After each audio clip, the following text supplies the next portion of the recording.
The story happened in 2001 at the Vikan Crematorium in Sini village, Tianjin. Because of the demolition nearby, the surrounding area of the crematorium was also very desolate. It was okay during the day, but at night there was an indescribable weird feeling. That year, Song Rentu had just retired and wanted to earn more money to save more money for his son to marry, so he came here to work the night shift at the introduction of an acquaintance, but he never expected that he would encounter a strange thing before he received his first month's salary. He was so scared that he never dared to go to work again. He said that he was delivering a head that night. Just after settling down, he heard the urgent sound of a car horn outside the crematorium. It turned out that an ambulance brought a body. After asking, he learned that the deceased was a man. He said that he had a car accident at the three-way intersection of Kaishu village and was killed on the spot. Even his head was knocked off, so the body was sent directly to the crematorium. The two men put down the body and left one behind. You deal with it next. Then he hurriedly left to deliver the head, secretly swallowing his saliva. This was the first time he had seen such a tragic scene since he started working, but he still had to live. He could only bite the bullet and cover the body with a white cloth, push it to the morgue, and wait for the family to claim it. It was past 11 o'clock in the blink of an eye. He was watching Lao Dao painting ghosts in the duty room to kill time. Suddenly, a crying old lady and a middle-aged man with a shaved head came to the crematorium. The old lady said she was the mother of the deceased, and she was yelling that she wanted to see her son for the last time. He hurriedly comforted them and led them to the morgue, but when he pushed open the door of the morgue, the scene in front of him almost scared him to death. The morgue bed was empty, without even a hair, let alone a body.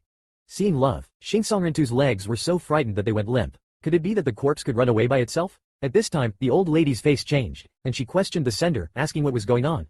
The sender looked innocent and didn't know how to explain. In desperation, she could only accompany the old lady and the bald man. After searching the entire crematorium, he still found nothing. The old lady was so angry that she yelled at him, "Where did you hide my son?" He even suspected that there must be some unspeakable secret in this crematorium. In order to find out the truth, he called the police. Soon, police officers Jia Siwen and Li Zongping rushed to the crematorium. With such a wonderful plot, I really want to drive to the scene to see it.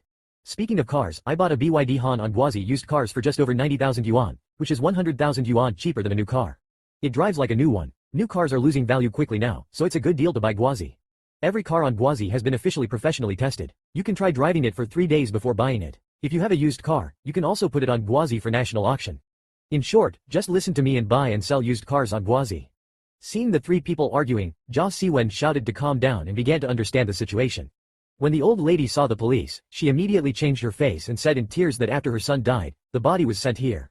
As a result, the body disappeared. It must be that he hid the body and led them to cry thief and send heads. She quickly explained that I did receive the body and put it here, but now I don't want to. I don't know where the body went, but the old lady didn't believe it at all. At this moment, Jia Siwen saw his colleague Li Zongping staring blankly at the corner of the wall, so he followed his sight and saw a pool of blood on the ground. Seeing the blood, they immediately realized that this matter was not simple. Could it be that someone stole the body? They searched along the blood. Not far away, Li Zongping found a male corpse in the bushes not far from the crematorium. The head of the corpse was broken and it looked very scary. It was the one lost in the crematorium. Although the body was found, it was strange that there was no way to know how the body was lost. Why was it dragged into the bushes? The police took the body back to the crematorium and confirmed that the body was indeed collected at night. But K's doubts deepened. He asked the police to find out how the body was thrown away so that he could be cleared of all charges. So Jia Siwen wanted to check the surveillance, but he waved his hand and said that there was no surveillance at all in the crematorium. At this time, Jia Siwen suddenly remembered that he had just seen a logistics warehouse at the door of the crematorium. There must be surveillance there. They hurried over to retrieve the video, and the surveillance clearly showed that at around 9 o'clock in the evening, a person was wandering from the crematorium. He walked out slowly. Judging from his height and clothes, it was obviously the corpse.